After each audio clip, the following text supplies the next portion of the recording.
రిజర్వేషన్కి సంబంధించినటువంటి బిల్లుని సంబంధించినటువంటి దానిపైన చర్చ జరగడం జరిగింది. దానికి సంబంధించి ఏపీ అసెంబ్లీ కూడా ఆమోదించుకోవడం జరిగింది. మనతో పాటు గౌతు శిరీష ఉన్నారు, మాట్లాడదు. ఎట్లా చూడొచ్చు మేడం, రూరల్లో కానీ అర్బన్లో కానీ ఈ బీసీ రిజర్వేషన్లకు సంబంధించి ఇంప్లిమెంటేషన్కి ముందుకు వెళ్తున్నటువంటి పరిస్థితులు ఎట్లా చూస్తారు? Already we are taken decision. Chandrababu Naidu గారు ఒక మాట ఇచ్చారంటే చాలా ముందు చూపుతూ అది అమలు జరిగేలా జాగ్రత్తలు తీసుకొని ఇస్తారు. కానీ గత ప్రభుత్వం, వైసీపీ ప్రభుత్వం మాట ఒకటి చెప్పి 42% అని వాళ్ళు అనౌన్స్ చేసి దాన్ని కోర్టులోని కనీసం ఎవరో పిల్లేస్తే దాన్ని కనీసం హైకోర్టు, సుప్రీంకోర్టు కూడా వెళ్లకుండా గాలికి వదిలేశారు.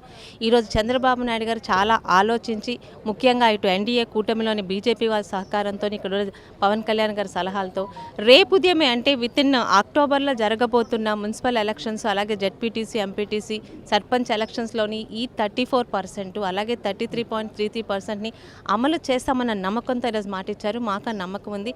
Without any disturbance we are going to implement this. గతంలో చూస్తే మహిళలకు సంబంధించినటువంటి రిజర్వేషన్కి సంబంధించి కూడా ఇంప్లిమెంటేషన్ చేస్తామనే విధంగా మీరు నిర్ణయం తీసుకోవడం జరిగింది. ఇప్పుడు బీసీలు మొత్తంగా ఎట్లా చూస్తారు?